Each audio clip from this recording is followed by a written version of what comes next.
Hello hipsters, Kris here from the podcast.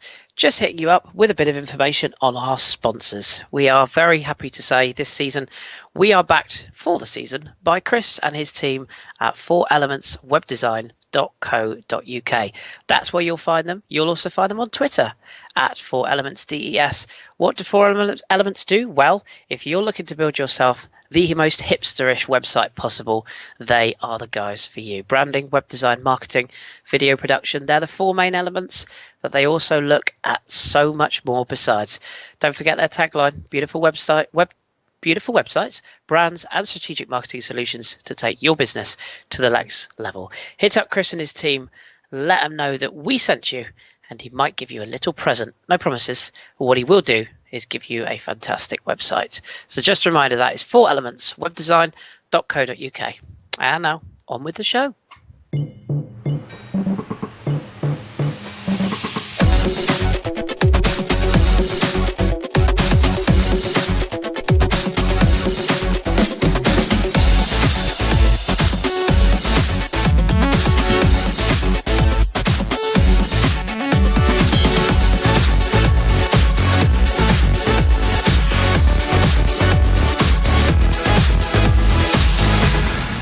Hello and welcome back to the Football Hipsters podcast. I am your host, Kris, for a short time. More on that later.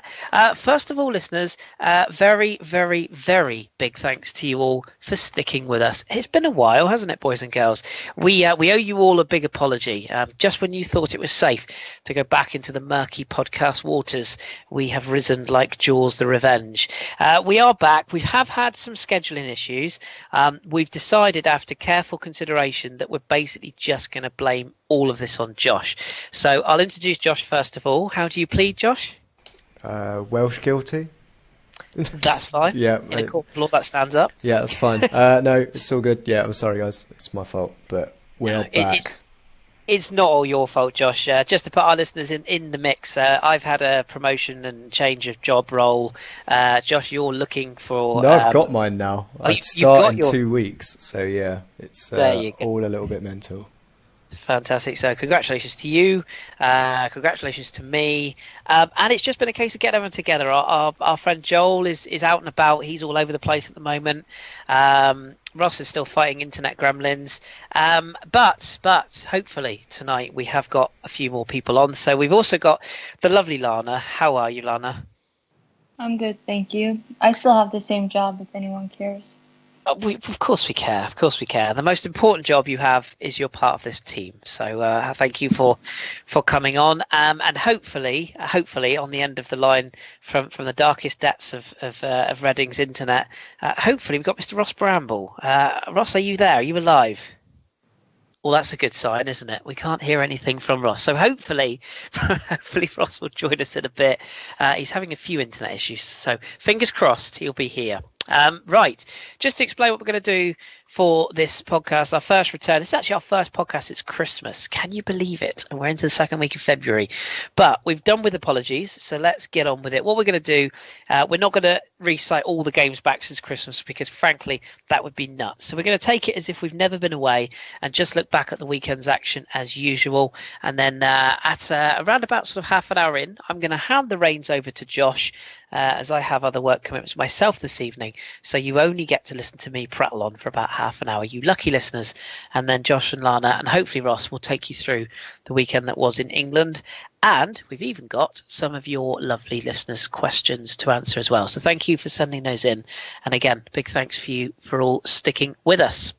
Right, okay then. So before I take my leave, we're going to run through the results from the European leagues first of all, so that they're nicely brought up to date, and we might give you some tables as well. We're going to start in Italy this week, where the first game of the weekend saw Fiorentina play Juventus. Lana was a very happy lady as Juventus came away with a 2-0 victory with goals from Fernando Bernardeschi and Gonzalo Higuain. A 2-0 victory for the old lady, keeping the pressure on Napoli going into the weekend's games. We'll come back to them in a second. On the Saturday, we saw 3 games. Spal losing at home to Milan, somewhat surprisingly 4-0. Cutrone with 2 goals there, as well as Lucas Biglia, former Lazio man there, and Fabio Borini. And a 1-1 draw between Crotone and Atalanta in the evening kickoff, or late afternoon, I should say. Palomino with a late equaliser in that game for Atalanta after Mandragora had put Crotone in front. And in the evening game, we mentioned them before already, Napoli got a 4-1 victory after falling behind to a Stefan de Vrij goal for Lazio, Jose Callejon, Wallace own goal, Mario Rui and Dries Mertens. Who else? Spanking 4 goals past the luckless Lazio in that second half, or the combination, 1 before the half-time and 3 after the half-time break. On Sunday's game, Sassuolo and Cagliari played out a 0-0 draw. Inter finally got a win after all these months, with the winning goal coming from Jan Karamo, who I think we've actually got a question about Inter and Karamo later on. Lana, I might have to rely on you for that one, but it's great to see the former young Khan prodigy getting his bow for Inter and scoring a terrific 20-yard finish to get the points for Inter. Speaking of points, Genoa got late points. Diego Laxalt with the winner away in Chievo, putting them at the table. Much needed victory away from home. And Samp kept up their good season as well. They're unbeaten in 5 now. A 2-0 victory over Hellas Verona, who slide into more trouble. Barreto and Quagliarella with the goals there. Torino with a 2-0 victory over Udinese. Nkulu, former Lyon man there. And Andrea Bellotti back on the score sheet in the 2-0 win there. And finally, the weekend's game, wrapping up the weekend's game, I should say. 2 goals from Shinji Unda. 1 for Edin Dzeko, Defrel penalty, and Fabrice Fazio with the 5-2 scoreline for Roma against Benevento, who actually took the lead in that game but fell to defeat. All of those results, we've got a very close title race, probably the only title race that's close in Europe. Napoli and Juventus are going stride for stride, 5 straight wins for both. Juve are just a point behind Napoli now, 63 points for Napoli, 62 for Juve. Inter with their win, just cementing 3rd place for the time being, although that's definitely going to be a race to keep an eye on, one suspects. Roma just a point behind Inter in 4th. Lazio a further point behind in 5th, 46 points, but 3 straight defeats for them, not good. Samp, Milan, Atalanta, Torino, Udinese, Fiorentina and Genoa make up the top 12, with Bologna, Cagliari, Sassuolo and Chievo down to 16th, where you've got a bit of a gap to 1 point behind Crotone. Bit of a gap then with Spal 17, Hellas Verona 16 and Benevento 7 points, only 7 points. So it looks like a long, hard winter for those clubs down at the bottom. In terms of next week's games, probably the standout fixture, you're probably looking at Milan-Sampdoria, which is a tasty-looking affair in Serie A next week. Also the Turin derby, an early kickoff between Torino and Juventus on the Sunday. So that is Italy as it stands right now. Let's shift gears and have a little look at the Bundesliga. As we said, Italy's probably the only title race that's going, because in the Bundesliga it's pretty much all over. Bayern Munich are, they're stomping their way to the title. RB Leipzig got the weekend's games off to a victory with a 2-0 win for them over Augsburg. Upamecano and Naby Keita with the goals there. Borussia Dortmund with a comfortable 2-0 victory over Hamburg. Michy Batshuayi with another goal there. And the returning Mario Götze, or returning to the score sheet, I should say, with a 90th minute goal. Hoffenheim 4-2 over Mainz. A couple of goals there for Sazai. Also a 4-2 victory for the mighty Eagles over Cologne. Eintracht Frankfurt there with goals from Marco Rus, Falete, Wolf and Rebic. 2 replies there for Cologne from Tarod, but nothing going there. Surprising defeat at home to Leverkusen for Hertha Berlin, who won away there. Lazaro and Sullivan Kalou with the reverse scores there. Freiburg going down to a 2-1 defeat away at Hanover. Klaus with the winning goal there. Bayern Munich beating Schalke on the Saturday night game. Lewandowski put them in front. De Santo with a terrific goal to equalise for Schalke before Thomas Muller got what proved to be the winner. Stuttgart also beating Borussia Mönchengladbach somewhat surprisingly on the Sunday. Daniel Ginczek with the winning goal there. And huge points for Werder Bremen as well, as they beat Wolfsburg, drawing them back into trouble. A couple of goals there for Florian Kainz. All of that means Bayern Munich are 56 points and away and gone from RB Leipzig on 38 points in second. Borussia Dortmund's return to form, unbeaten in 5 now, takes them up to third, with the mighty Eagles of Frankfurt, caught the Eagles, 36 points in fourth. Leverkusen, Schalke, Augsburg, Hoffenheim and Hanover make up the top 9. Gladbach in 10th. Hertha BSC 11th, Freiburg 12th, Wolfsburg, Stuttgart, Bremen and Mainz down to 16th. Just a slight gap to Hamburg, who occupy that relegation playoff spot, and Cologne, who despite an upturn in form, 13 points, still look to be in a little bit of trouble. In terms of fixtures next week to look out for, Gladbach Dortmund's probably the one to have a look at. That's 5 p.m. UK time kickoff on the Sunday game. Wolfsburg Bayern Munich might also be worth a look, as indeed will Schalke, Hoffenheim and Hamburg Leverkusen. So a couple of decent games to have a little chew on in Germany. Right, where we go next. Let's go to La Liga next, and Spain. In Joel's absence, I'll do my best. Bilbao, Las Palmas, nothing to see here. 0-0, awful game Friday night. That was dreadful. Villarreal and Deportivo Alaves was better. Somewhat surprising defeat for Villarreal at home. They lost by 2-1. Ibai Gomez with what proved to be the winner in that one.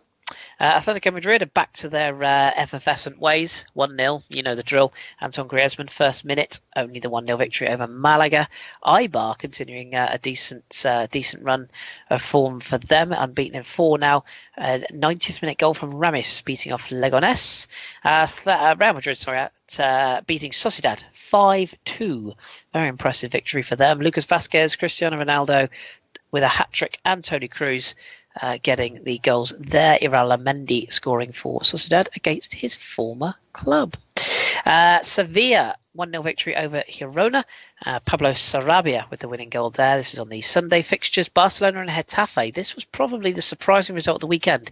0-0. I can't remember the last time Barcelona drew 0-0. I can hear Joel shouting at the wireless from here, but it must have been a while.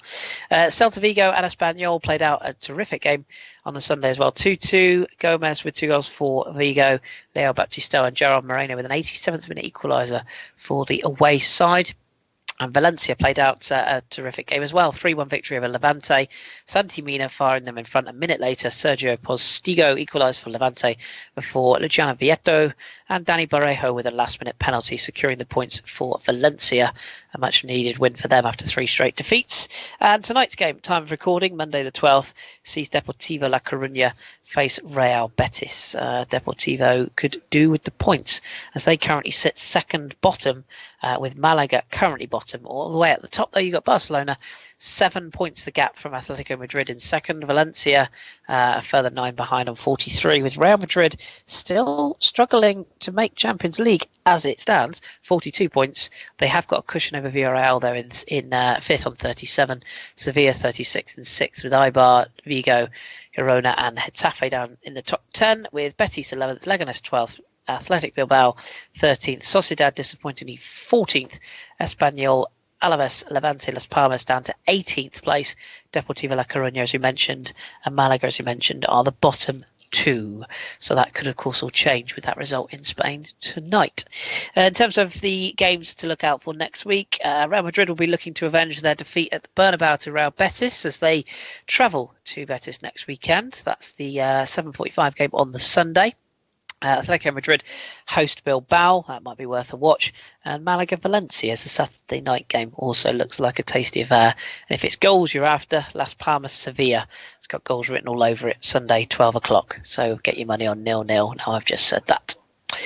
And finally, let's have a little look in France and see what's going on this weekend. Lana, this is the point where you close your ears and pretend this didn't happen.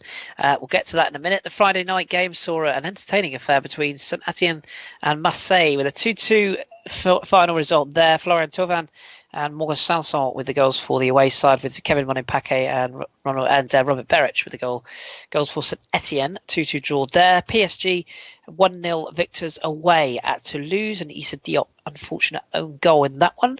Monaco shoved aside Angers by 4-0, an own goal, 2 from Jovetic and Raji with the 4th goal.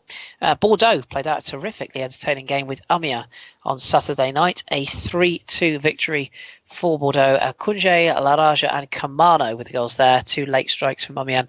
Couldn't prove to get the point back, though. Also 3-2 in Dijon, who beat Nice by the same score. Julio Tavares with 2 and Kwang Chang-hun with the last gas winner in the 84th minute after Lise Malo and Alessandro Playa had got Nice in front at one point in that game. Guingamp and Caen played out a 0-0 draw. It was awful, trust me. Montpellier getting a 1-0 victory through Giovanni Sio's solitary strike at Metz, and Strasbourg beating Troyes by 2-1 on the Sunday games. Alou and Biac with the goals there, Niam with a late reply. Nantes played out a 2-2 draw with Lille, a result that doesn't really do either any favours. Salah with 2 goals for Nantes, Mutaba and Pepe with the goals for Lille. And, sorry Lana, another defeat for Lyon. 3 straight defeats on the Sunday night game as Rennes rocked up into town. Wabi Kazri and Leil Sliki with the goals for the away side. I don't think many people saw that result coming, but on the night it was probably a deserved result. All that basically means PSG, we know, are going to win Liga. Sad times. 65 points from their 25 played. They are clear 12 points from Monaco in second. Marseille have secured third position by a few, 4 points clear in fact now. They are 52 points to Lyon's 48 points in fourth. Nantes 38 points in fifth. Montpellier, Bordeaux, Rennes, Nice and Guingamp make up the top 10, with Caen, Dijon, Strasbourg and St Etienne down to 14th. And then a clutch of sides looking over their shoulder. Toulouse 26 points 15th, Lille 26 points 16th, Amiens 25 points 17th, Angers 25 points 18th, Troyes 24 points 19th, and Metz, even though 18 points, still in with a sniff after their recent upturn in form, all to play for in terms of Liga. And of course, next weekend, don't forget, of course, all the big European clubs have got Europa League and Champions League to play first. But in terms of the games next weekend, I think it's fair to say that Marseille-Bordeaux on the Sunday night might be a tasty looking affair. Monaco-Dijon should be an entertaining affair as well on the Friday night. And I'll be keeping a little eye on Nice against Nantes as well myself. I'm feeling that might be worth a watch. So plenty of games there. Lille-Lyon also is usually a good affair to watch. So that is that from across Europe for this week. As you probably appreciate, we've kind of whizzed through that a little bit this week because I'm not here for the full pod. I thought it would be highly, highly unfair to drop my colleagues in it this week. So if you do have any questions on the European leagues, we'll probably be back to a bit more of a normal structure for those next week. So, Josh, I've got around about, give or take, about 15 minutes before I have to leave the hosting duties in your capable hands. So let's change it up this week, shall we? Why don't we go through a couple of these questions our lovely listeners have sent in now that focus on the European questions. So in other words, any players you've never heard of or you'd like somebody to have a go at, wing them my way and let's see what we can get through. So what have we had through? Makes sense. If we've got 15 minutes, I reckon you can get through half a question in that with an answer. But let's go Inter first. We have one about Jan Kamara's goal and what your hopes are for his future as well. We could get Lana in on this one as well, seeing as he's ex-Ligue 1. Absolutely. I'll queue us up if you like and pass on to Lana. I mean, he's a really, really good player. He's kind of wiry winger / number 10, made his name at Caen, got the big move. I think a lot of people thought it maybe was a bit soon for him to join a club like Inter. Hasn't really had any opportunities at the San Siro until yesterday, with Mauro Icardi on a bit of a goal-scoring absence of late. He struggled in front of goal. When he doesn't score, Inter don't score. They needed somebody to step up, and if you haven't seen his goal, he sort of receives the ball midway inside the opposition half, from the right-hand side, cuts across the box, unleashes it from about 25 yards-ish across the face to go into the bottom corner, and celebrated like he's done it his whole career. So, yeah, I think he's a really, really talented young player, and it's just whether he gets the opportunities. But Lana, what did you make of him when you saw him at Caen? Any sort of do you think he'll make it in Italy, or have you not seen too much of him? I think the one memory I have from him at Caen is when he came on in late against Lyon in a game where they actually lost to Lyon. He looked really impressive from the few minutes he played. I was a bit surprised when he was sent on loan to Inter. They're not a club I would consider for a young player to go on loan to. To gain playing time, experience, and progress, because Inter is not a kind of club that, develops talent the same way, some French teams does, even in the Dutch league, some Spanish teams as well. So I'm really happy for him. I do hope that he continues to get playing time, because with the right amount of coaching, I believe he can become a really good player. It's just a matter of giving him that level of playing time and that consistency that he so desperately needs at still such a young age. And I don't know if Inter and their coach is the right fit, but he could go on to prove me wrong, even Inter, for that sake. That's always the question, isn't it? Who asked that question, Josh? Sorry. Oh, I don't have it. It was one Lana texted me. So. Okay. So whoever asked that question, thank you. We do have one from Jimmy though. I can tell you that. Good old Jimmy. And then Guna about Inter as well. So whilst we're there, what do you attribute to Inter's complete fall from grace after their high-flying start? Can they recover, or is the spiral too great? I can answer that. Goodness gracious me! I've just seen a picture of Neymar half naked on Instagram. That's not good for anyone's eyes. I think there's a straightforward answer to that one, Jimmy. Inter. I don't think you need to say too much more, really. Just Inter. No, in all seriousness, I think with Inter, the heavy reliance on Mauro Icardi's goals is both a help and a hindrance. If he doesn't score, they don't score. That concerns me as an Inter follower, as an Inter fan, if you like. It also concerns me that they don't have too much of a plan B. Where have we heard that before? But I think Inter will be fine. I do actually think they'll make the Champions League spots personally. I don't have anything to back that up. It's just a bit of a hunch that I feel. But yeah, I think with Inter it's always been about consistency. Also, I think they've probably overdone the recruitment. When I say overdone, I think maybe they've tried to get too many in too fast. It takes time for them to settle. But I don't know if you've got anything you want to add to that, Lana? I don't know what it says about Serie A, that the fact that they've gone 2 months without a win and now they're third. Yeah, that's the point, actually. But as you said, I think that they did bring in players. I just don't think they brought in the right players for the positions that they're so lacking. My biggest concern is the fact that, as you said, they're so heavily relying on Icardi. When he goes missing or goes on his drought, there's no backup plan. Why didn't they bring in someone to, not replace him, but to be there when this happens?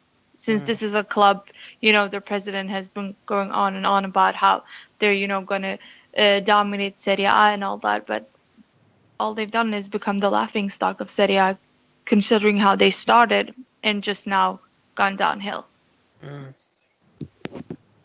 I completely agree with that. Yeah, that's a good question, though, Jimmy. Thank you very much. Any more for any more, Josh? There are. Next? I have quite a few. I'm just trying to fly through all my various devices to find them.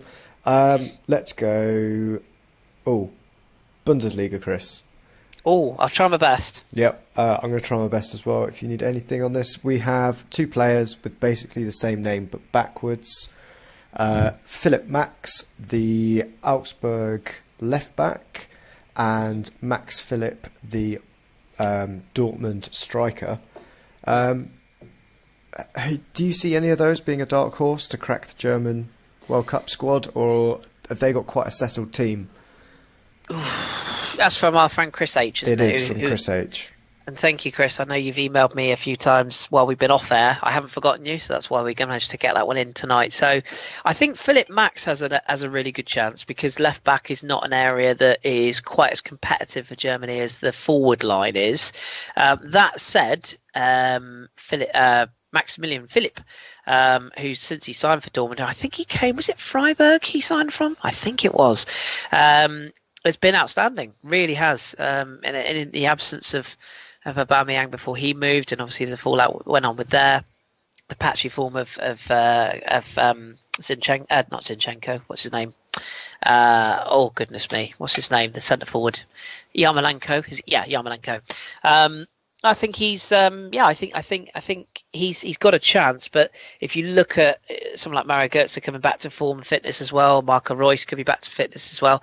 I think left back's more likely to be the dark horse position, and I think I might be right in saying Germany have got some issues of fitness of players in left back as well, haven't they? Got what's the lad at Dortmund, Bayern Munich? Sorry, what's his face? Wasn't he injured for a while? Josh Kimmich. Josh Kimmich, yeah, I think he was injured for a while. Jonas Hector as well, isn't he the first choice left back for?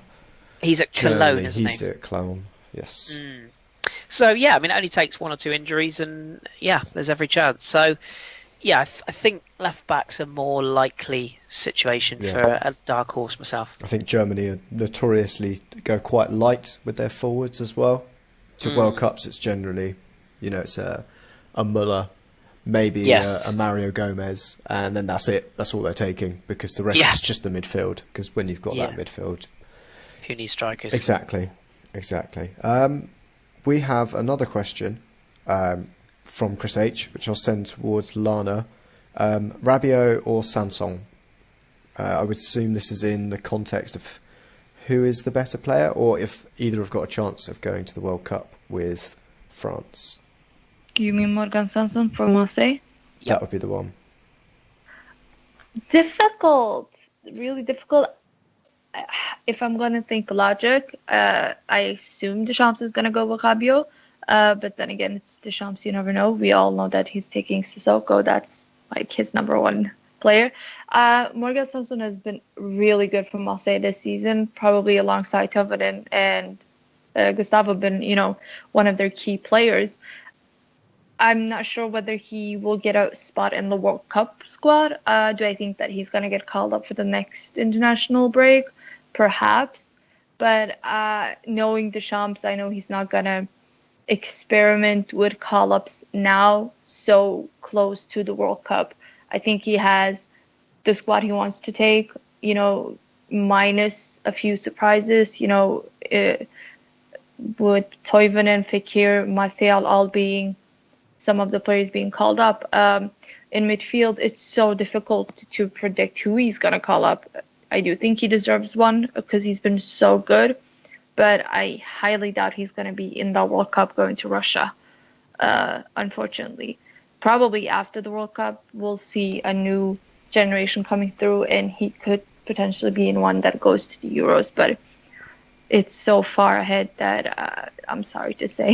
Is that so Marseille fans, that I think Rabiot will be the one that goes. Is that the same for Uar? Is it Uar? Uar. I knew it was something West Country. For the guy at Lyon. Very good. Very good. I'm so impressed of your... we need to have course when it comes to how you know. Yeah, but do you think he's not making the France squad either, just because he's just come through a little bit too late? That and the fact that he's a Lyon player, I don't think he's going to go. Well, because that's not injured. me. No, shut up. That's not me being, weird or thinking that he has an agenda. It's that easy. He didn't call up Umtiti, he didn't call up Lacazette, he didn't call up Fekir. He hasn't called up a single Lyon player at all. The only one he called up was Jale because, our fullbacks are crap. When they all left their clubs, they automatically became players that he called up on. Umtiti is now the first choice in defense. Tolisso as well in midfield. Lacazette, it's a give and go because he has a real hate-love relationship with that guy. So I doubt that Awar will go. There's also talks about Fekir not possibly going, which has made French media a bit pissed off because they look to Fekir to become the new Zidane, which they do with most players. But I think you run the risk of doing a walkout at 2006 World Cup if you take Awar because it's his breakout season. Hi, by the way. But yeah, no, I think he's had a very good season, but I don't think he's ready for the World Cup just yet. Who is this man? Who is this man on the line? Hello, Ross. Wandered in from the street, I know. Good to have you. I don't think I could. There is talks about Ndombele being called up for the next squad for the next break. If I were to put my money on one player being called up and potentially having a shot at going to the World Cup, barring Fekir, is Ndombele. Because he's been so great for Lyon this season. There's scouts all over Europe after him, the likes of Arsenal, City, I don't know why City are, United, Juventus, Inter, all these big clubs are after him. And, I mean, Lyon would be stupid not to, just sign him down and never let him go. Cool. Lana, while we've got you on Lyon, what's going on? What's going on there? I thought we weren't going to touch on that. Are we just going to brush over Lyon? Not going to mention that they are really Jekyll and Hyde at the moment, managing to win against PSG and Monaco, and then, we leave it 3 weeks and start recording after they've lost 3 in a row. It's basically all our fault. Yeah. Why couldn't we just, record after that amazing win versus PSG? I mean, who saw that coming? Come on. And I hate the fact that PSG fans are blaming the injuries of Neymar and Mbappe the reason for their losing. Their squad is more than capable of beating any team in League One. But the fact that Lyon could have scored more than 2 as well. But they were so good and they didn't fare PSG, which is what most teams have done in the past. You've seen less of it this season, that more and more teams are more attacking and they know which buttons to push, what their weak players are.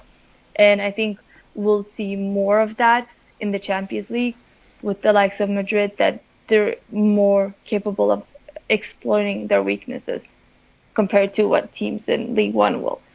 But we're not going to touch upon Lyon losing 3 in a row because that's your fault, Josh. Okay, well, that answers Jimmy's question about whether or not it was the manager's fault. And I can conclusively say, Lana says no, it is my fault that Lyon are losing, even though I have nothing to do with the club. Perhaps that's it. We've got one final question on Bundesliga before we slip into the English leagues and continue going through the rest of the action. Kris, are you still there? I'm still here, mate. Yes, cool. I'm still here. All right, just checking. Final one from Jimmy, who appears to have sent us about 18 questions this evening. He's missed us, bless him. He It feels like this is therapy for him. Exactly. 4 points separating 2nd and 6th place in the Bundesliga. Do you think Leverkusen, who only managed to 10th place last season and lost the likes of Chicharito, Campbell, Çalhanoğlu over the summer, can ride their recent run of excellent form to a Champions League place? Or do you think it's too big an ask considering the other clubs in the race? Leverkusen. I mean, they've come back really well this season. They're a side that I look at and I go, they should be. They should. They are. They're all, when you think of Germany, you think of they're one of the bigger sides in Germany. I mean, they are.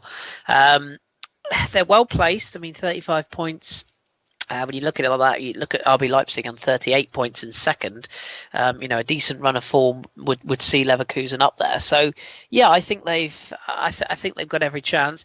The only issue I think with Leverkusen is consistency. You look at their form; it's a bit patchy. 2 defeats, 2 wins, and a draw in the last 5. That's all over the place. Goal difference is decent, but they have shipped 29 goals. I don't think, as much as I love them dearly, the mighty Eagles of Frankfurt, I don't think will retain all the way up in 4th. I think Schalke, Hoffenheim will probably be the 2 clubs that will push Leverkusen, as well as the obvious Dortmund and Leipzig. But no, they've got a good side there, Leverkusen. They've got some really talented players. Whether it'd be interesting to see whether they hang on to Jonathan Tah, who I think was actually at fault for conceding a penalty in the game I watched recently. I think it was against I think it might have been this weekend, actually. No, it wasn't. Anyway, I saw him concede a really sloppy penalty recently. But yeah, Jonathan Tah, Yadvai is a good player. Vendel, the fullback's a decent player. They've still got Arangis there. Kai Havertz, a former Hipster's choice. And of course, Julian Brand, who will probably move on. And Leon Bailey is the name on everyone's lips as far as attacking talent goes, the young Jamaican. So yeah, they've got everything in place. But Champions League may be a step too far, but time will tell. It's still early days in terms of positions as far as Bundesliga goes, below Bayern Munich, of course. Have you seen much of Schalke this season, Kris?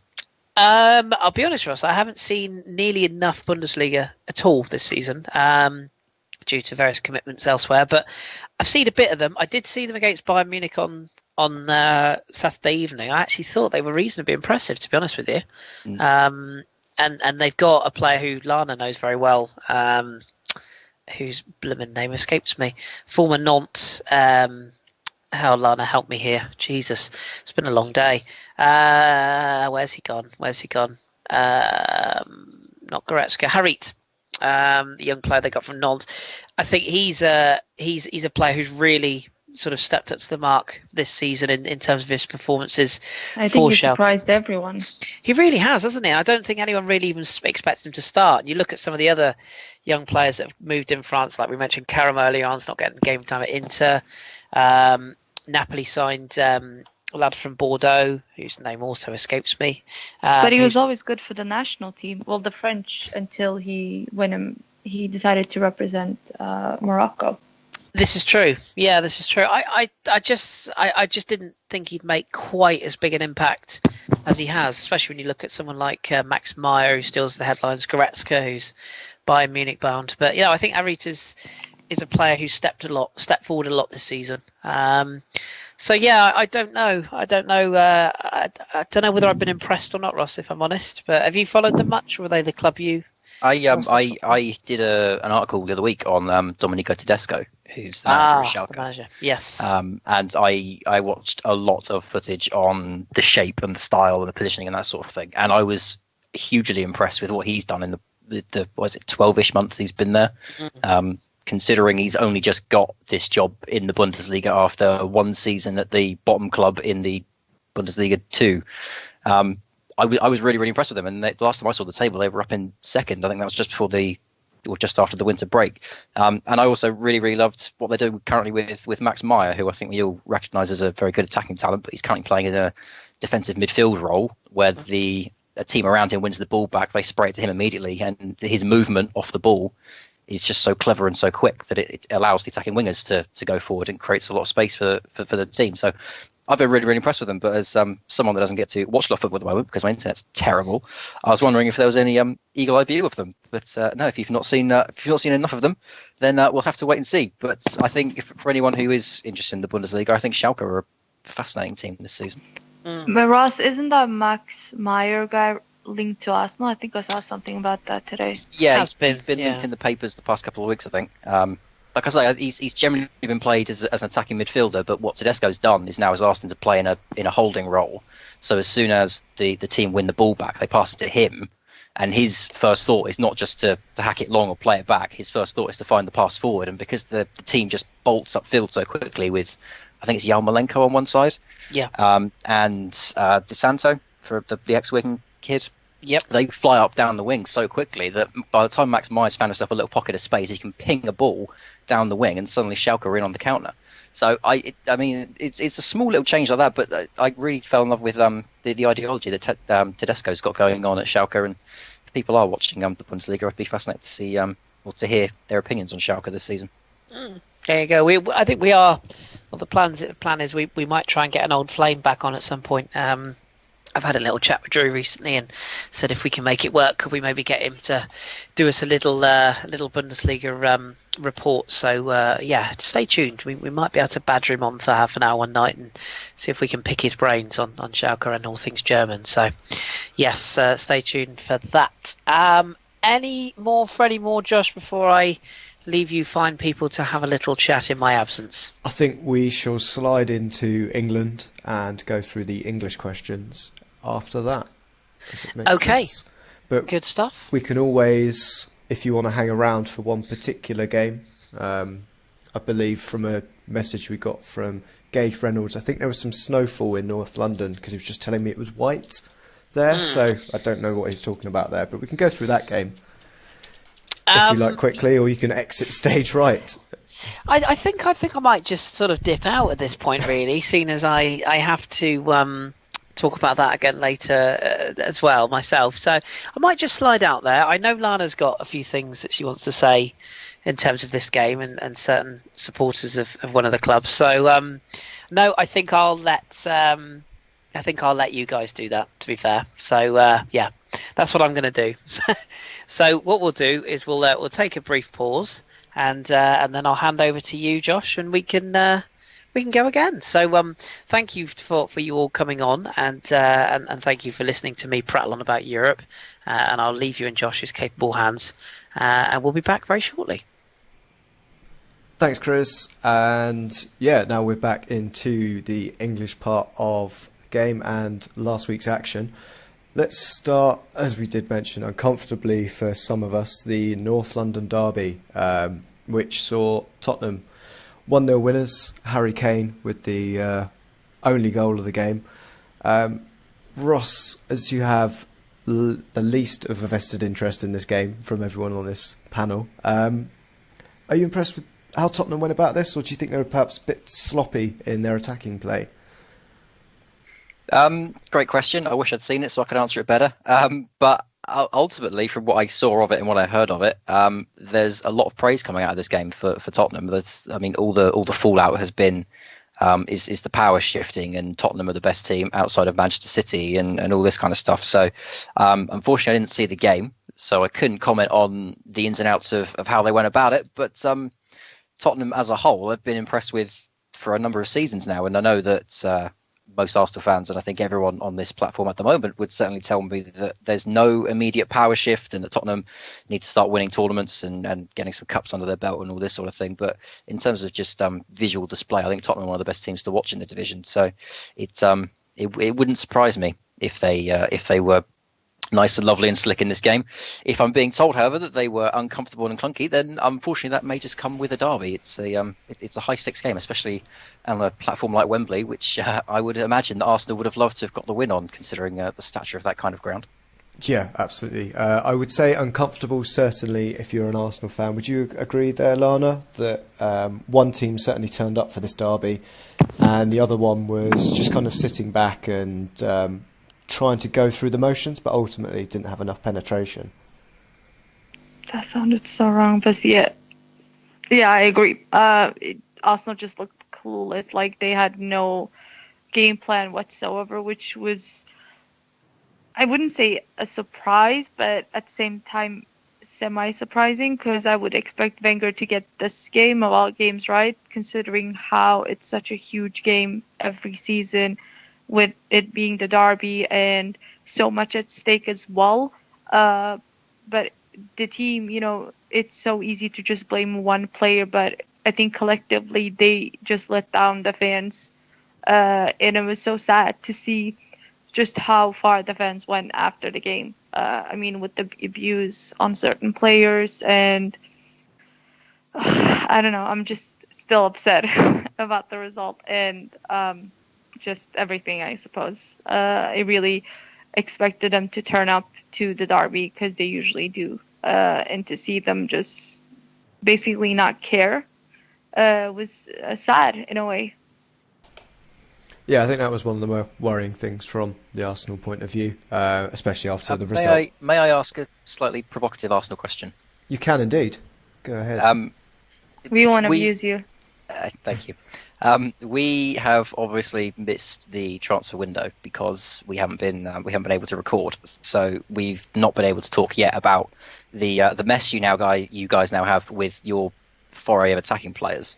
Aubameyang, Lacazette, Mkhitaryan, Özil as well, and of course all the other wingers that you've got stacked up. The provocative question I want to ask is: was Aubameyang actually necessary? And do you really need him when you have someone like Alexander Lacazette, who just needs a bit of confidence and a couple more goals under his belt? So I'm sure we could, between me and Lana, give different questions based on our experiences with Mr. Lacazette. I would say, personally, if you're going to be bringing in a creative player like Mkhitaryan at this point, and you need immediate results, because arguably Arsenal do. We're down in 6th position after that result. We can't drop any lower at the moment. We're kind of isolated a little bit like Everton are, or were last season, where they're just in a league of their own, really, just going through the motions. The fact that Aubameyang was available, and that his link with Mkhitaryan that we saw previously in the game against Everton those guys just clicked. Absolutely. That's where I would say it is important for them to come in. And to be honest, we've been crying out for 2 world-class strikers in our squad, in every position, to be honest, that we've got world-class players. And that was almost the turning point of us leaving Highbury, going through the motions at the Emirates in the quote-unquote banter era. And now to have depth in one of the most important places that we've not had in, you could even say arguably during the Henry years, we never really had that strength and depth. Probably Adebayor was the last striker that could play in tandem with Henry. I wouldn't expect to see both of them on the field at all. I think it would be silly and unbalanced to do that. But then again, it's not like Arsenal to go into a game with an unbalanced attack versus defence approach. But overall, I don't think his inclusion in the team or after the transfer window, I was certainly very happy that he came in, because we needed to replace the attacking instinct that we got from Sanchez, which is something that was missing in this game against Spurs, was Aaron Ramsey, because of the fact that he's one of the only midfielders that actually looks to score a goal, whereas the rest are very, very creative, and if they get a goal, bonus. Ramsey, a bit like Alexis if you put him in that midfielder class, but obviously not on the same level, is always making that darting run into the box and supporting the striker, and I think that's what was key and missing from this game ultimately. But Lana, do you have any thoughts on what Ross was saying about Aubameyang? I personally don't, if I'm looking outside as a neutral in a way, because I tend to just not have any attachment to football teams anymore. I think I don't think the goals were missing as much as the defense needed to be strengthened more than anything, considering how open they are at the back. We saw it against Spurs as well. Czech was the sole reason that Arsenal didn't concede more than 1 goal. That was my issue, the fact that you went most of the summer not getting the necessary players you needed to strengthen both in attack and in midfield and in defense. And I get that, you want to reconnect Aubameyang and Mkhitaryan again, but was that necessary when you have such a shaky back 4? That's like my counter question then, because it's similar to the issue that PSG has. By bringing in Neymar and Mbappe, you still neglect the fact that your midfield is semi-decent, your defense is still really bad, with barring 1 or 2 players. The same you can apply for United as well, with their defense. So, because, goals can win you as many games as they can, but it's all built at the back and then going forward. Speaking as a Juventus fan, obviously. So I think that the signing wasn't necessary, but at the same time it was. But I would have thought more about strengthening the defense more than signing him. And I'm not saying that as a Lacazette defender. I'm just thinking as a pure neutral right now, just so I don't offend anyone. Yeah, I suppose it also comes down to availability in that window. I think when you looked at it, you kind of had 4 different rungs of players that were and weren't available in world football. You had those world-class players that were going to a World Cup and weren't moving because they're doing that. Then you had that rung below where Alexis sat, those world-class players that played for countries that don't get in or didn't get into the World Cup. And I think we managed to pluck 2 from there, where Gabon and, where's Mkhitaryan from? Armenia? Yeah, didn't make the World Cup for various different reasons. So being able to get 2 arguably world-class strikers or world-class players in a January transfer window, I can only applaud that from that point of view. I think it's just a shame that we couldn't also get hold of a central defender, which I think we've been now looking for 2 windows.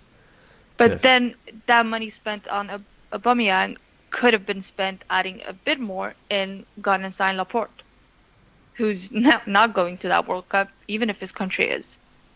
This is true, but it's Yeah, it's one of those that I don't think Because the top level any money. French player would play for Wenger. We've seen that with, he still has that attraction power. And I don't think Laporte would have said no.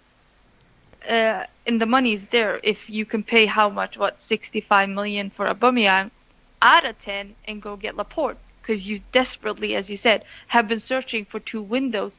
And I'm sorry, but Wenger cannot come and tell me that there's not defenders available. Barcelona signed Titi for 20 million, and he's now worth, 4 times as much? It's just the excuses I get. I love the man, but if you look at it, he could have gone and signed a defender. I think his most recent one was there was no money left after the Aubameyang deal, wasn't it? They couldn't afford another defender. Yeah, it was the wages that caused an issue because of the growth. Because we've got to get 2 new players signed up for contracts. Ozil just signed his to take him up to £350,000 a week or something mooted at that figure.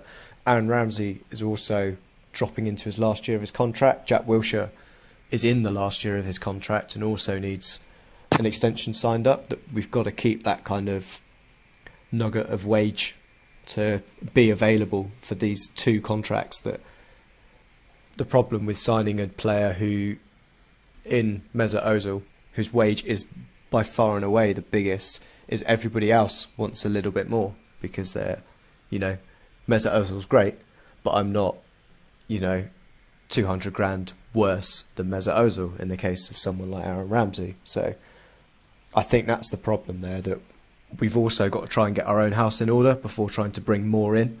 And I think that the summer we'll see a big change around in Arsenal. And I think once you get that extra 7 million is the wage cap for growth year on year. So once that resets, I think we'll be able to get in that defender that we crave.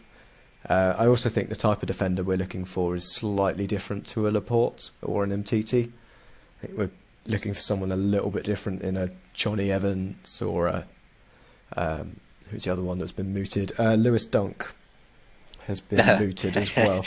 Surely not. I don't know. I've got my thoughts on Lewis Dunk. He wouldn't be the also central defender. That Roma defender. Was that not? Yeah, Manolas. Manolas, yeah. That's the one. Yeah, he was also mooted. But enough Arsenal, I think, for that. We shall move on to the next game I've got on my list. Everton 3, Crystal Palace 1. This is a slightly odd game. When we left Everton before the kind of our winter break, Big Sam had come in. They've had a transfer window. They spent big on a striker. They've also brought in Theo Walcott, who had made an instant impact. And then on the flip side, we had Crystal Palace with Roy in charge, who again managed to have a decent run of form and have just kind of dipped now. Ross, what are your thoughts on these 2 teams and where they're going to be for the future? I think is it safe to say Everton, although they're, what you could say is in the mix of getting drawn in to the relegation battle, they should be clear, but Palace, on the other hand, are right in the middle. I fully expect Everton to pull themselves away in time. It's Sam Allardyce. It's what he does. The question will only be whether or not the season that he's had, or the half season that he has with them, is enough for the board to then honour the year they've given him as an extension. Because we all know they didn't want a 6-month deal. I think they ended up with an 18. So if he keeps them up, but the results haven't been good enough, or the performances haven't been good enough, or the fans aren't happy, or whatever, I fully expect the board to make a change, especially if Marco Silva is still drifting around on the unemployment line. But either way, I expect Sam to keep them up. He may get a nice payday in the summer, or he may get the extra year. I'm not sure yet. That will probably depend on the style of football that's played, and I think we've known Sam Allardyce long enough to know exactly what kind of style will be adapted. And then Crystal Palace, I've been really impressed with the way that Roy Hodgson's turned them around since he came in. But there's still something about Palace that says they haven't got enough, and I don't think they did enough in the window either. So they are in the mix, but I certainly think there are weaker teams in there at the moment. I think the performances you've seen across the season with Roy have given me and I think most onlookers enough hope for Crystal Palace to suggest that they will have enough to stay out of the bottom three, considering how dire some of the teams in the bottom three and probably even the bottom 4, 5 or 6 are at the moment. So I'm not overly worried about Palace.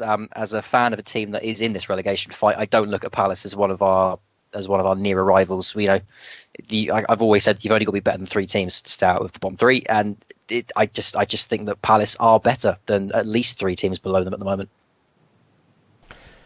Yeah, I can't say too much on Palace. I hope they go down, but that's from a point of view of someone who follows a rival. But we shall move on to aforementioned team Brighton. This could have been called, I think, Lana, one of those relegation 6-pointers.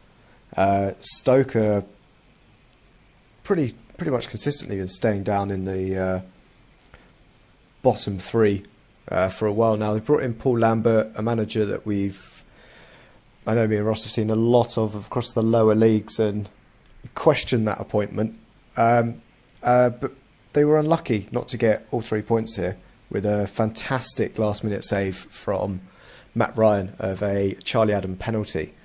Did you see any of this game? And what are your thoughts on the 2 teams as well involved?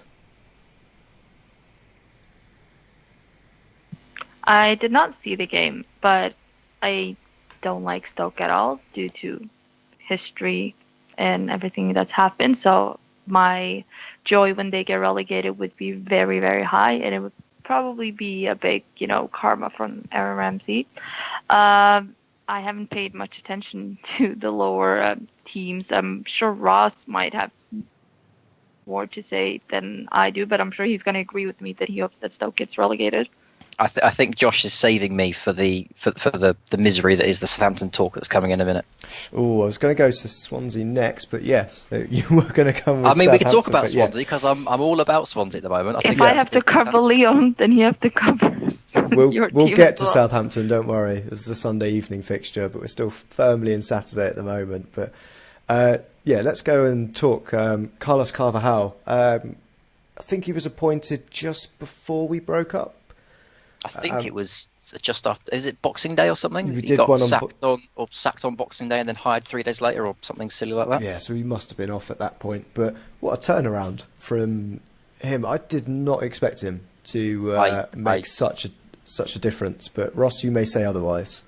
Yeah, I'm not going to toot my own horn here, but I thought this was exactly what Carlos Carvajal was going to come and do, because we've seen him with the Sheffield Wednesday side that he picked up in the Championship. They were very attacking, very offensive, very direct. They were passionate. They knew what their roles were, and they had a manager that's a bit mental, but certainly knows how to inspire a team. I don't know how many times he needs to torture those fishing metaphors, but they seem to be working. And as soon as Swansea hired him, I looked at the state of the bottom half of the Premier League and just how concertinaed it is at the moment. I just looked at it and thought, you know what? I don't see a reason why Carlos Carvajal can't keep them up now.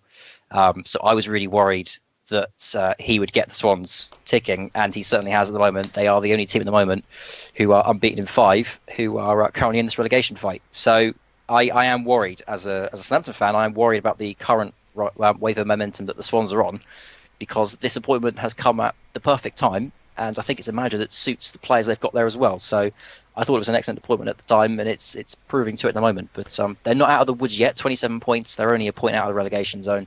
But at the same time, they're only 3 points off 11th, given how crazy this relegation fight is at the moment. So I think at this point Swansea will be fine, but it could all change. But he had the same thing with Clement last year, who came in and then turned them around for a couple of weeks, and then it started to drift away again. But I just think Carvajal is too exciting, too direct, too fast-paced, and too silly a manager to see them get relegated. I think that kind of personality is exactly the kind of personality that those players will really appreciate in this relegation fight.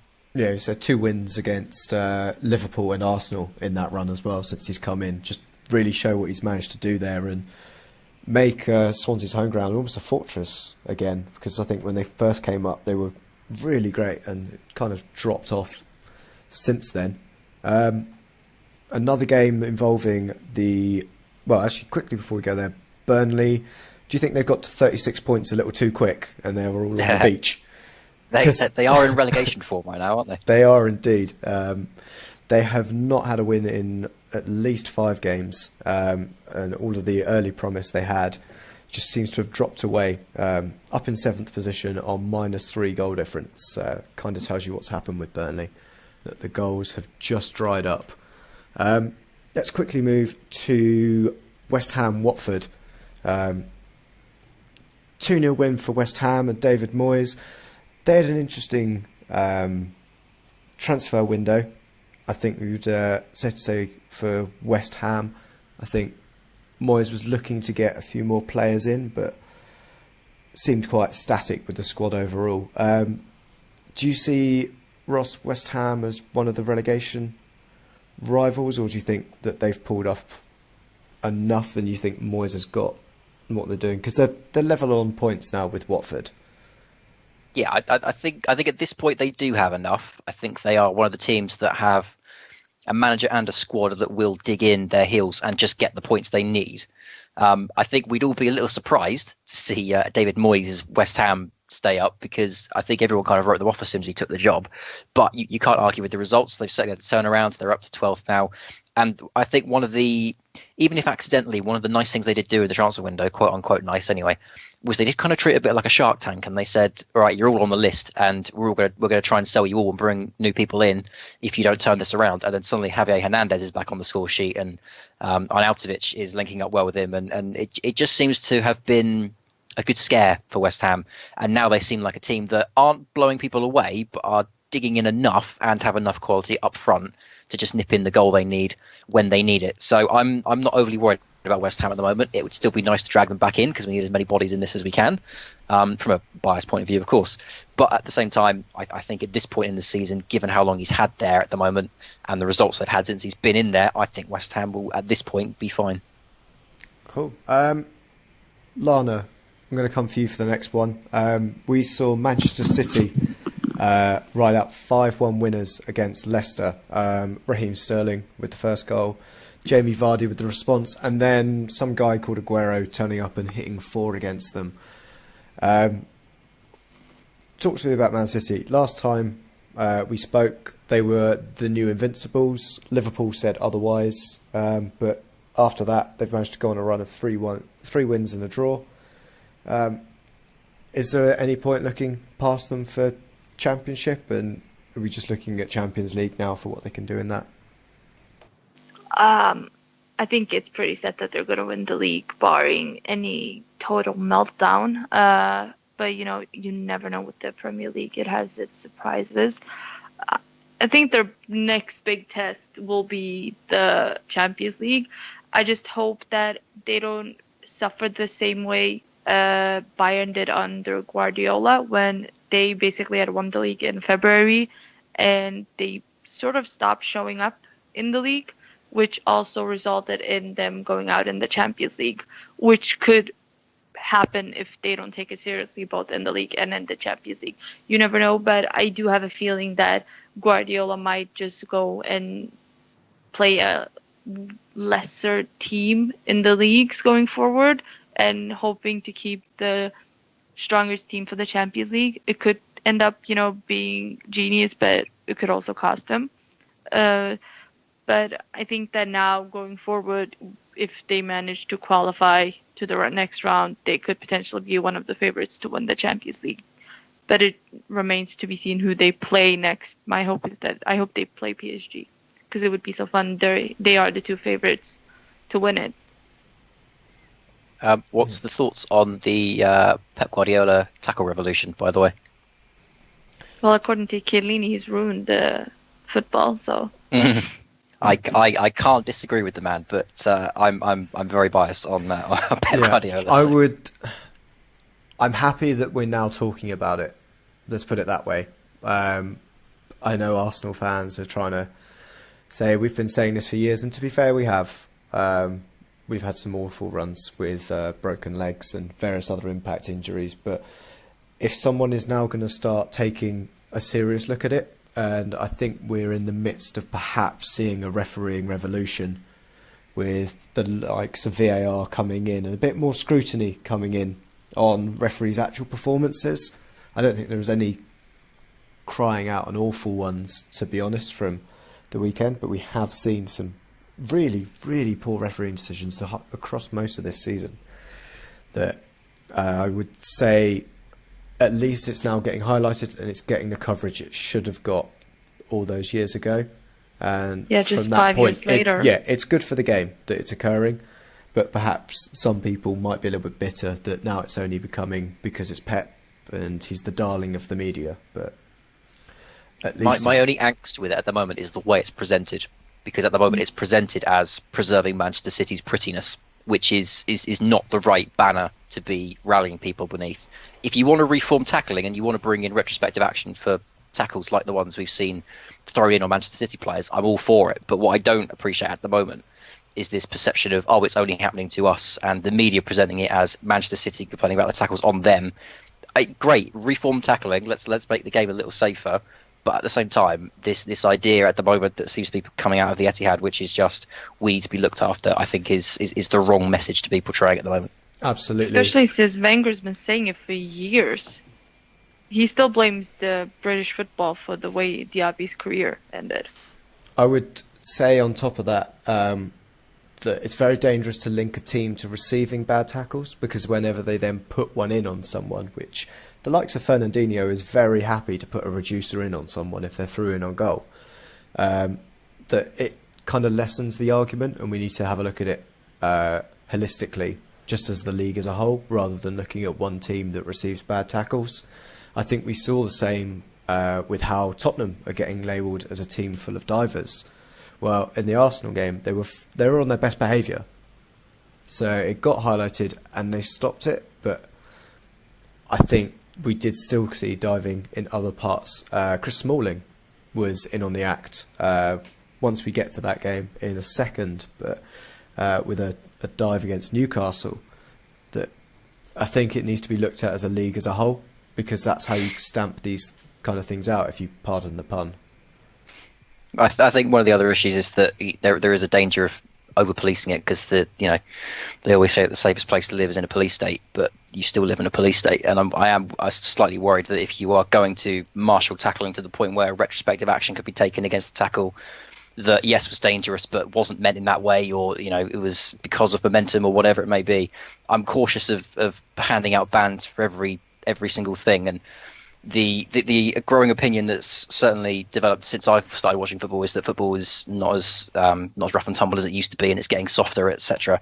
I've never really believed that, and I've always felt that we were going in a safer direction, we were doing the sensible things. But I'm slightly concerned that some of the tackles that get thrown in, yes, are dangerous, but I don't think they were meant to be dangerous. I don't think they deserved reds. They should certainly be booked and whatever else. But I do feel that if you start going into retrospective action, yes, it's useful for some truly awful tackles, but you will start throwing in ones that shouldn't be in the same category, and then at that point players become too afraid to put their foot in, and then you lose tackling, or then you lose certain types of tackling. So I'm cautious of it. I'm interested to see which direction it goes in, but cautious at the moment.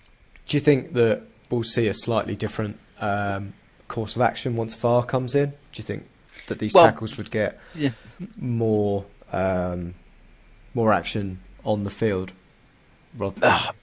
Maybe, but there's a part of me now that almost thinks that because if retrospective action comes in and it gets to the current rule with diving is that if the referee sees the incident of diving during the game and decides it wasn't a dive, it wasn't a booking, whatever, or books them and doesn't send them off or whatever it may be, that retrospective action can't be taken, even if that answer or the opinion of the referee during the game was wrong.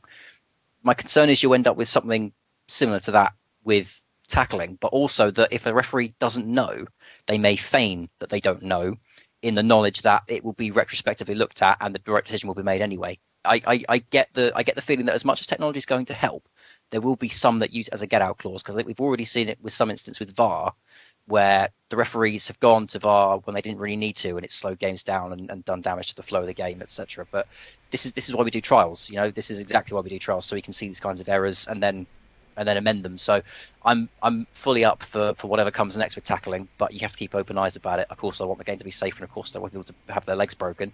But at the same time, if it's not working, then you need to look at alternatives. But they're all concerns that we need trials for, and it's only when we have the trials that we'll learn whether those concerns are well placed. A question, Ross. So say if Ryan Shawcross did a tackle on Ramsey, ends up being out, do you think that he should be out equally as long as Ramsey? Do I think someone should get 8 months for breaking someone's leg? That's what the ban is in France. You get a 15-match ban. You saw that with Zuma. He got 14-match ban. Esric as well, because they look so hard down on, and we've seen an improvement of that afterwards. Yeah, I don't know, because a leg breaker like the one that if I remember it as well as I try not to, because I can't stand any instances with bones. If I remember the Shawcross incident correctly, it was not exactly deliberate, but there was certainly an element of I don't know how best to describe it. It couldn't be classed as an accident. Is my memory of it. But I still wouldn't have said it was aggressive or deliberate. Now I may be misremembering it or whatever else. But everything has degrees. A broken leg is a broken leg, no matter what the kind of tackle is. But some will be accidental, some will be dangerous, and some will clearly be on replays, deserving of far more than another one would be. So I think it's case by case. I've always thought that with anything, it's case by case. There will be some leg breakers that just can't be avoided, and if that person gets a 15-game ban, they will feel hard done by, especially when they look at other instances of like Luis Suarez biting someone who only got, 8-10 games in the end. So I've always believed that you have to take things for what they are and go case by case. But again, it's another thing to trial. And if France is doing it and it's proving successful, then I can't argue against it. Yeah, I think that I would agree with Ross there as well, that it is case by case on all of these. I think we have seen freak injuries occur, and at that point you don't want the player that has been involved but not on the receiving end to end up with a ban that is just disproportionate to what they've ended up doing. But anyway, to cut it out as well. Ross, I'm going to come back to you on one of the Sunday fixtures, Huddersfield versus Bournemouth. Huddersfield Town coming out 4-1 winners here. Goals from Alex Pritchard, who I think that was his home debut after they signed him from Norwich. Very interesting transfer, I thought, that one, to get him out of there, especially after he didn't want to go to Brighton, but whatever, I'm not bitter. Stanislas getting an equaliser, and then Mounier, an own goal from Cook, and a 90th minute penalty from Van La Parra put pay to Bournemouth. That's a result that, from your point of view, you didn't really want to see. But what's going on with Bournemouth? Because they were in a decent run of form as well, and they just appeared to capitulate in this game. Yeah, I think that was their first defeat of 2018. I listened to the tail end of that game on the radio, and from what I heard of that fixture, they were hideously off colour. Now I don't know if that's because of the sheer amount of travel that goes into moving from Bournemouth to Huddersfield on a Sunday morning. I don't know, but it was a very poor game for Bournemouth, and they were completely off colour. The commentators were describing it as one of the worst performances of the season, so it doesn't overly shock me that it ended up being as profound as it was in the end. But I mean, Bournemouth, we've had this discussion before that the core of Bournemouth's team is still a championship team, and even that championship team was built up from players that came in from non-league, that came in from Ireland, that came in from League One. It's a team that's developed together, and that's brilliant to see, but it's still weak enough to, until some sizable investment goes in, it's still weak enough to be involved in a relegation scrap for the foreseeable future. Now, 10th in the Premier League for Bournemouth at the moment is fantastic, but again, it's because the bottom half of the league is so concertinaed that they can jump 3 or 4 places with a single win or a single defeat. So Bournemouth, again, I think are another club that will be fine because of the setup they've got there, because of the team cohesion, because of the chemistry. But in terms of the sheer quality they've got, it's not enough for them to feel comfortable every season. It's not like Burnley, who have strengthened their core with players who can carry on pushing them forward, like Stephen Defoe, who can add in another extra layer of steel and can continue pushing the envelope forward.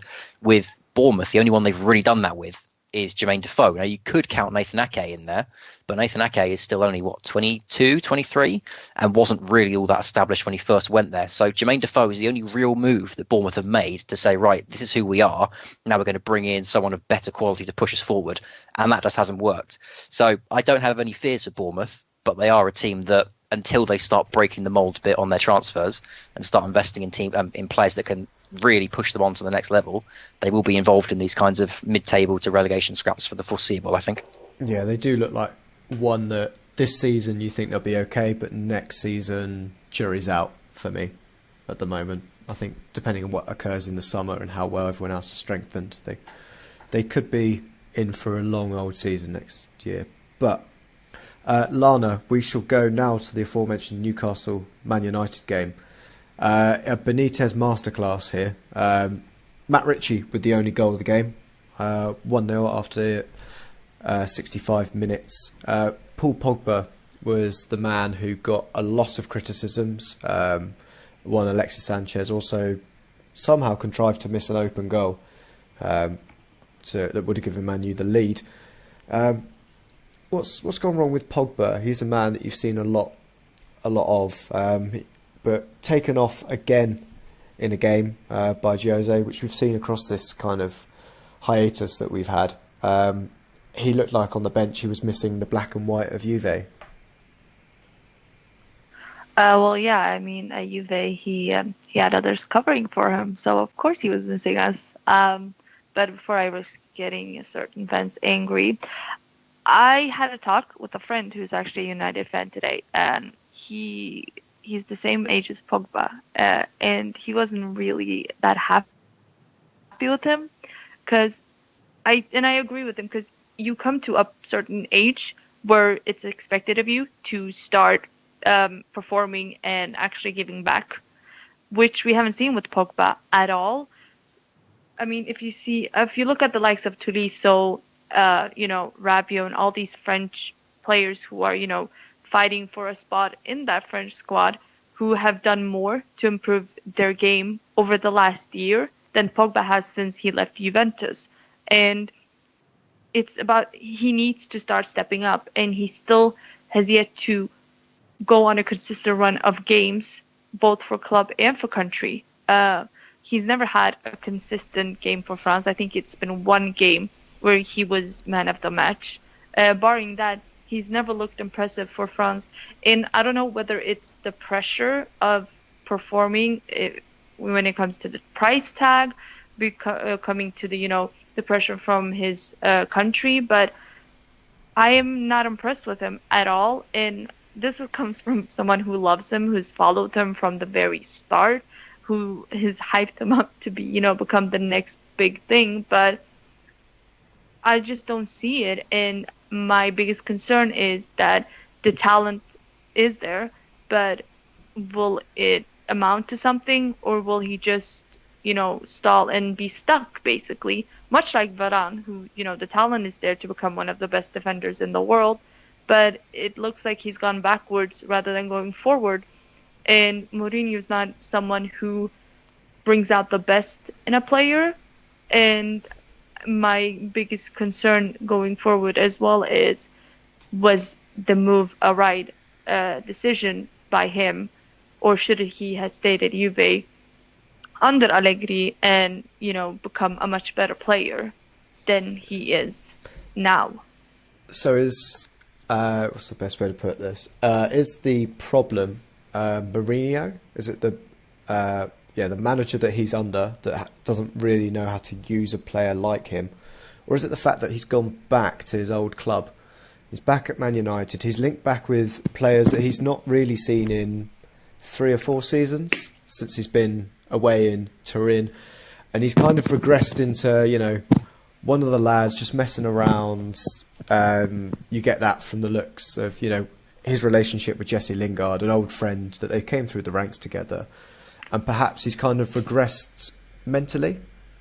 Yeah, no doubt. It's easy to blame Mourinho. I mean, the fault lies with him as well as a coach. But this is a player who comes from one of the greatest, youth academies in France. Graduated from Clairefontaine, who's, produced some of the best players of all time. And he's intelligent. He's not a stupid player. You would expect him to work hard and actually, as you say, progress. But he's gone backwards more than going forwards. And at Juve, the standard is so much higher. We've seen it, with Dybala being benched if he doesn't perform. and Juventini being pissed about that. But you need to bench him. Deschamps did the same as well. Deschamps benched both him and Griezmann for not performing. He said that your name is not going to warrant you a start in our lineup, and I think that needs to be done if he wants to progress as a player. I don't know if going back was the right decision, if it was his or if it was Raiola's, but I think the biggest mistake was leaving Juventus. And I'm not saying that as a Juventus fan, because my interest in him as a player, surpasses my interest for Juventus, because I'm a France fan first and foremost. So I need him to perform for France, which he's not doing. So I think it's more his fault than it is the coach's. Because if you want to prove not only to the coach, to the to the fans, but more to yourself, then you need to start looking at yourself and seeing, okay, where am I going wrong? I need to fix up. Because I don't think he's been impressive for United since he joined. I haven't seen a string of games where he's been successfully good in each and every one of them. And yes, they struggled without him, but they're not so much better with him either. Yeah, it's a difficult one with him, because I've watched most of his career at Juve as well, and he was one of those that needs to drop into a very exact system as well. He's not. I think it's a bit like Granit Xhaka as well, to bring an Arsenal turn on it, with a player that's not always necessarily understood. There's just an assumption about what kind of player they are, but really they're not. I think he doesn't really control the game for you, does he? He's just a very good carrier of the ball through the lines, and adds a bit of flair to it and a bit of power to your midfield. But I think, as you say, he does need dropping at the moment. And but if you have that much talent, you should be able to excel. Not necessarily 10 out of 10 in every position, but look at Tolisso, for instance. Put him in any position in midfield, and he will excel. That's because he's worked hard. The same with Rabiot. Put him in any position in midfield, and he will do well. You need to be versatile enough if you want to become one of the best players. And he's not. He's stuck in that one position. And at Juve, we managed to cover that up because, you had the likes of Pirlo, Vidal, Khedira, Marquisio, who could, roam around the midfield. But he needs to be stuck in that one midfield. And we also have seen him struggle when he plays with Kante for France. And he plays better with Sissoko, but he struggles when he plays with Kante. Yeah, I think, I don't really want to mention Kante at the moment, because we've got a very similar view on him. And I don't want to put this off for any longer, Ross. We're going to have to do it. I'm sorry. We're going to rip the plaster off, but I've got a present for you afterwards. Liverpool went down to St Mary's and only put 2 past Southampton. I think they could have scored a lot more in this game from where I watched it, but almost backed off in the second half. What's going wrong down at the South Coast? I know this has almost been a conversation we've had every pod we've done that you've been on, but just an update from the last 6 weeks or so. Well, I could go through the previous windows, but the simple fact of the matter is that since we lost Graziano Pella and Sadio Mane, we haven't replaced either of them. We replaced them with Charlie Austin and Nathan Redmond, which just didn't work. Claude Puel was the wrong fit for the club. He needed the players to play a different style. He didn't get the players in he needed. Like I say, no Pella replacement, no Mane replacement.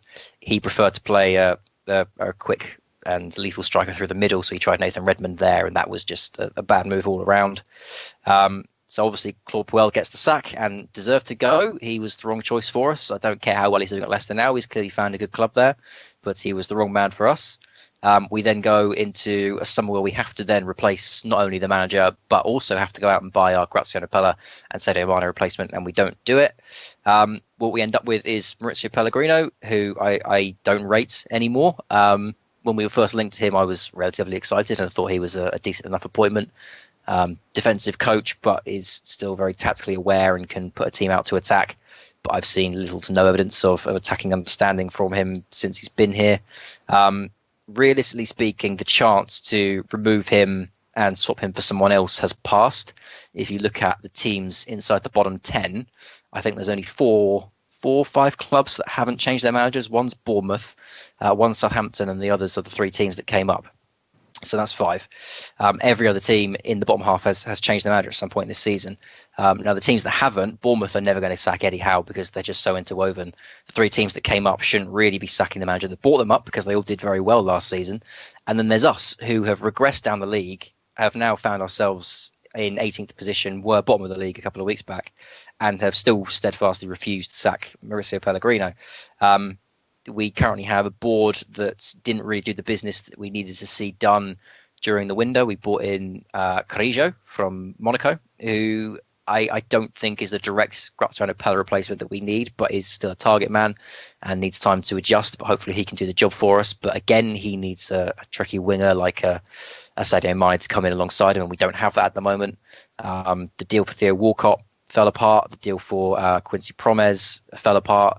Sounds like we'll be getting Quincy in the summer if we stay up, but at this point I have little to no faith in it.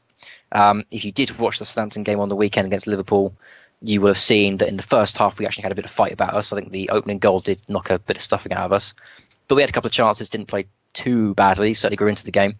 And then God knows what Pellegrino said at half time, because at second half we were just dire. We sat back, we didn't really push the envelope at all in the second half. Didn't look like we had the fight or the energy or the desire to go and win it.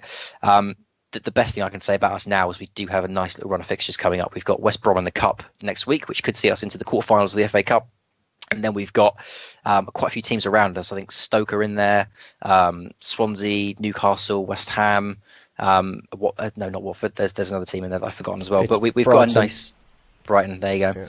We have a nice little string of games coming up where we could pick up the points we need to get ourselves up and out. But again, the problem is that the bottom of the league is just so crushed at the moment. We were 14th going into the weekend, and now we're 18th. So it's impossible to really call who's going to go down. But at the moment, I would have to say that we are among one of the worst three teams in the division. And if we do go down, I can have absolutely no complaints. Yeah, it's not looking good down there at the moment. My present to you is the fact that Chelsea are currently 1-0 up against West Brom. And nobody, from my point of view, has been mentioning what an awful job Alan Pardew's been doing at West Brom. They've brought him in, and you'd normally see this, turn of fortune. It's the thing that Pards does. But they've only won 1 in 8 since he's been there. What's going on with that West Brom? Because he did get into the transfer window and bring some players in as well. Signed a couple on permanent deals. I think Hegazi was one of them. He came on a permanent deal, and they also signed his Egyptian centre-back counterpart, whose name escapes me. But yeah, what's going on with Pards, and do you think he's getting an easy ride? Because he obviously spent some time in the Sky Sports studios and made some good friends in the right places. It'd be slightly cynical of me to say that that there's some Sky favouritism, but at the same time, it wouldn't shock me. I think we're all well aware that you treat your friends a little better than you do anyone else. So it wouldn't surprise me if Sky have certainly held off because he did the rounds in the media. I just think that West Brom are in such a bad position that it doesn't really matter to people. There's so many more interesting stories going on in the bottom half of the league at the moment. The likes of your Southamptons, your Stokes, your Huddersfields, even your Burnleys, who are currently in free fall and could yet get dragged into this. I think there are just other teams that are swallowing up all the media interest, and I don't think West Brom are all that interesting at the moment. They're not doing well. Three wins all season is a hideous record, especially as we're entering the 27th fixture. And at the moment, they're the only team that look likely to go down because they are at the moment 7 points adrift of safety. So they've made their change. I think we all agree that it was a bad decision to go for Pardew over all the options they had available to them.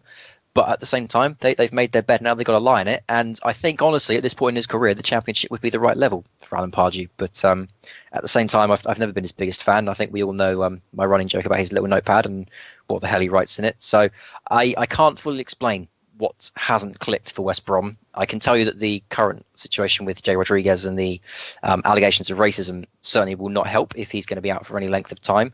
He is not exactly setting the world on fire there. I think his injury has all but curtailed his career, but he's still a very important threat for West Brom, and if he's going to be out for any more than a game or two, then he'll be a big loss as well. But at the same time, I don't see enough about this West Brom team that says to me they can stay up. Yeah, they have managed to bring in who is it? Daniel Sturridge has come in on loan to try and boost their goal tally, because they really haven't scored many goals at all. They're averaging less than a goal a game. I think even only Swansea are below them with goals scored, but we can see that Swansea are actually scoring them in the right places at the moment. Yeah, that wraps up the Premier League for this weekend.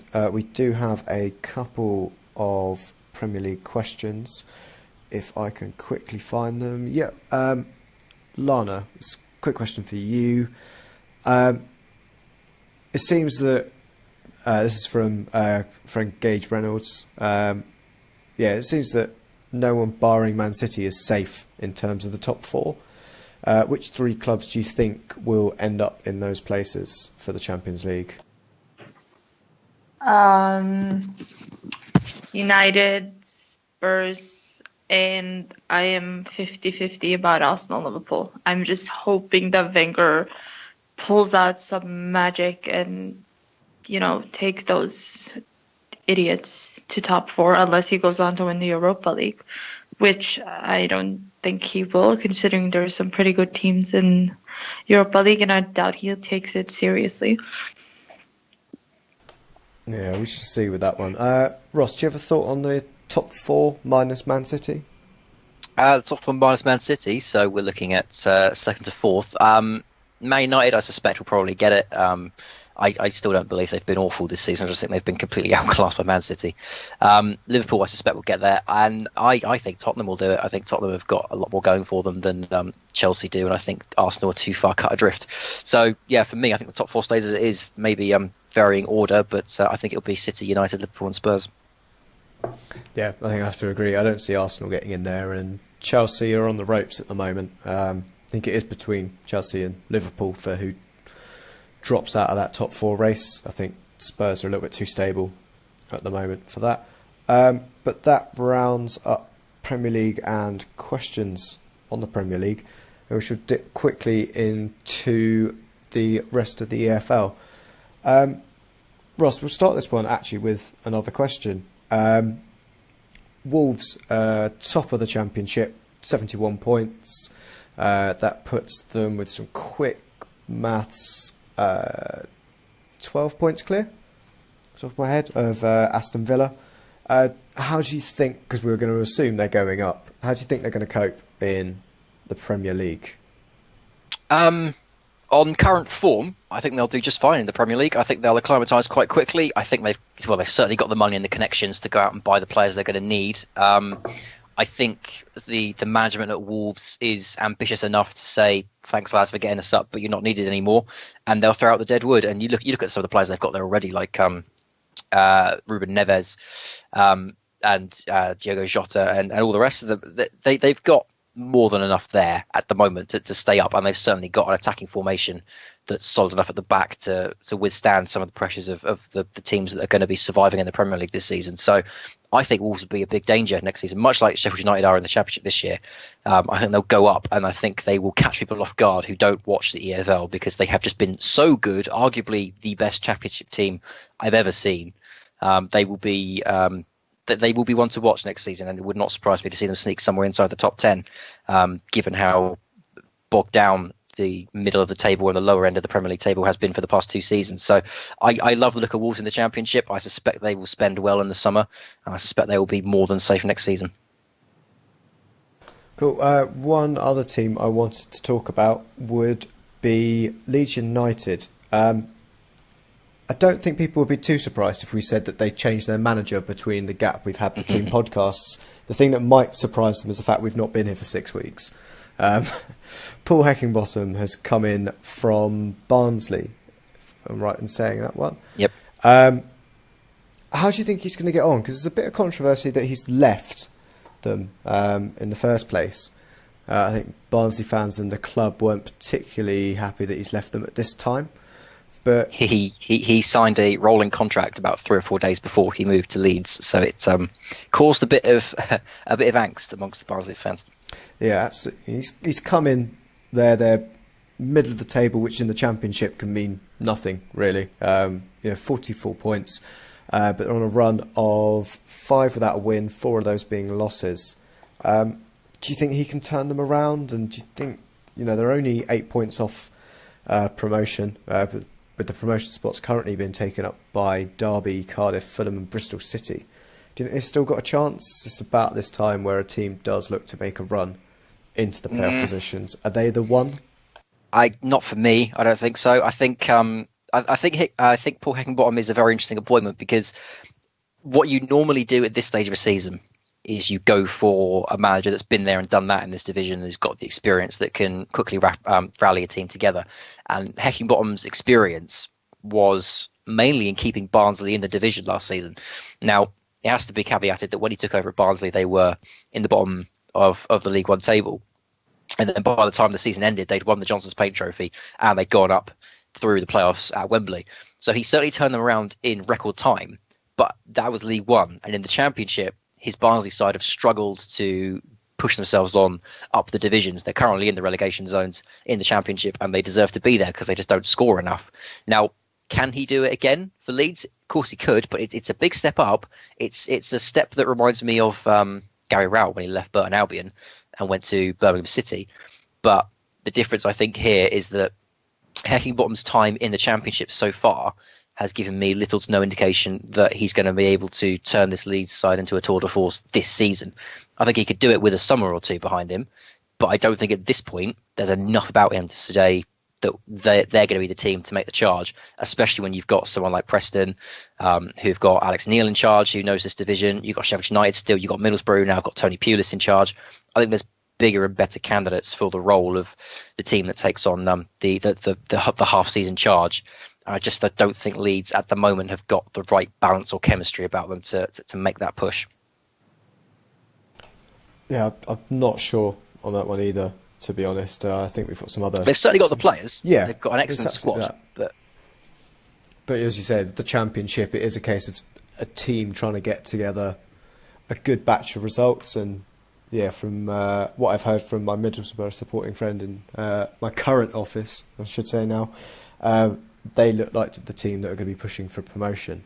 I think Borough are more likely, because I think in this season, given how offensive this Championship season's been, I think a team like Middlesbrough, who just say, nope, never mind you, and just defend their way to 1-0 wins, I think they're far more likely to sneak in than a team like Leeds, who will go out on attack and will probably get caught out by some of the better sides like your Derbys and your Villas. Yeah, the only thing that's slightly worrying for them is Adama Traore has certainly found his level, which doesn't necessarily mean if they do get promoted, he will be a success that everyone has assumed.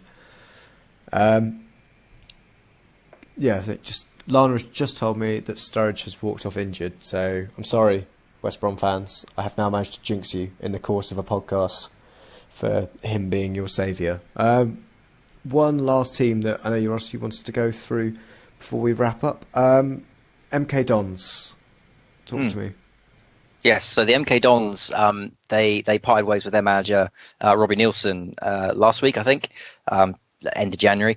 The man they replaced him with is a man called, and I've got to try and pronounce his name correctly, Dan Masici, who was the under-16s academy manager for England, and he's also worked in the academies of Tottenham and Crystal Palace. Now, the reason I wanted to bring this up is because he's 38 years old. He's got Keith Millen as his assistant manager.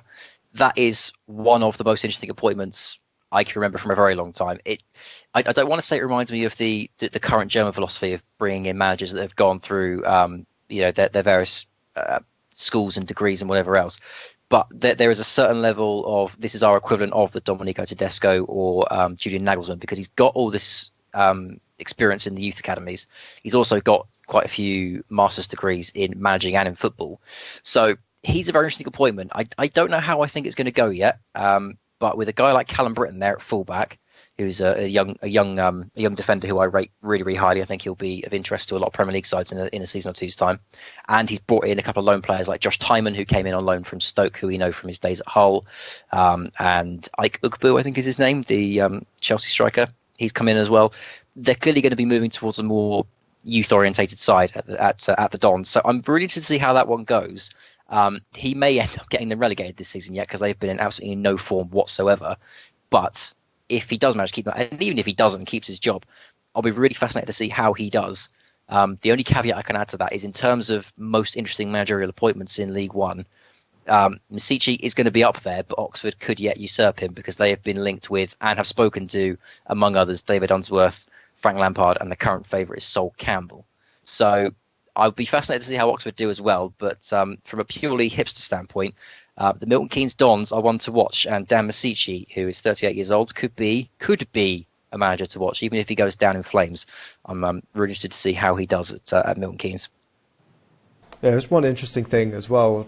Pull out of that with managers that are getting linked. The Rooney rule has now officially come in for managers. So as you mentioned, Sol Campbell getting brought up in that line of managers that have, or potential managers of lowly clubs. Do you think that the Rooney rule coming in will see a greater number of black managers getting employed? I think Chris Powell got a job between Southend at Southend as an ex-player as well. That certainly would have helped his case. But yeah, do you think this will see more black managers coming in? And I know there's the likes of Terry Connor, who's an absolutely superb coach and just didn't seem to really getting given the opportunities. Do you think that's going to be? Well, I didn't rate Terry Connor as a manager at Wolves. I didn't rate the guy who was at QPR for a little while when they went down. I can't think of his name. Chris Ramsey. That rings a bell. Yeah, Chris Ramsey. I don't rate them as managers, but they will probably get interviews now, and that's all you really need. Once your foot's in the door, then you never know. Because Sol Campbell, I think, is a man that none of us would have imagined to go into management because he hasn't managed before, and I can't remember the last time he made any noises about management. The last noise I heard him make was about politics.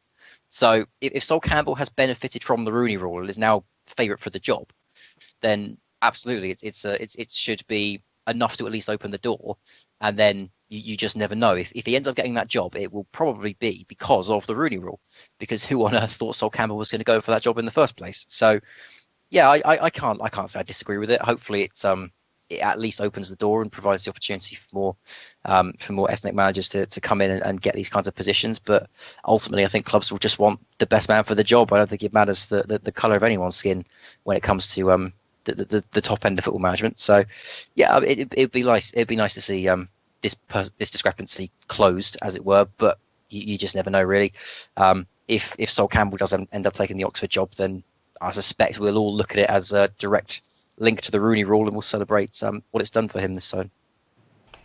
Yeah, certainly. I think the last time I remember him talking about management was actually managing Arsenal at some point. But you know what it's like when an ex-player comes out, and so he needs to start a little lower, doesn't he, before he can start talking about Arsenal? Absolutely. You get those with a couple of ex-players. We can talk about now current Wales manager Ryan Giggs and his aspirations of which teams he wants to manage. But I think that's enough. Just on the Rooney rule quickly, Chris Powell is a manager I've always liked. He's got a lot of good experience. He's done not staggeringly well, but he's always done consistently well. And I've always been surprised that he doesn't get links to more jobs. Now, I could be ignorant of it here, but I've never assumed that just to be because of the colour of his skin. But if it is, and he got the job at Southend because of the Rooney rule, then I'm all for it. Because, clearly he's a very good manager, and if he was being discounted simply because of the colour of his skin, then A, that's absolutely horrific. But good on the Rooney rule for opening the door for him, and hopefully with Southend now 3 wins on the bounce, hopefully it's a sign that keep your eyes open, talk to all candidates. You never know who you might find. Yeah, certainly. I would also say with the job that he did at Huddersfield, I thought that what he did there, I know that Wagner then came in and pushed them to that next level, but he's certainly a solid Championship manager for me. I think Charlton was his coup de grace so far. Yeah, and then he had his spell at Derby County as the assistant manager, where he took over when Nigel Pearson punched out the chairman by all accounts, and he was a solid enough appointment there. I was surprised he didn't get the job permanently. So he's always surprised me that more clubs aren't in for him. But there you go. Yeah, I think that's we shall leave it there for this week. We could probably go on for hours because we haven't spoken to each other for God knows how long. So this could end up with an 8-hour podcast. But to let everybody's ears have a little bit of a rest, I think we shall wrap it up there. just say thank you to everyone that has joined us this evening. Cheers to Kris, who's not with us now. He's gone off and doing other bits and pieces. Thank you to Lana. You're welcome. And I'll be back next week. Absolutely. As shall I. Ross, it's been great to have you back and to talk all things EFL with you as well. Thank you kindly. Internet providing, I will be back as well. Excellent. We've been the Football Hipsters, and if I can remember this after 6 weeks, keep your beard strong and your glasses trendy, and we shall speak to you guys later.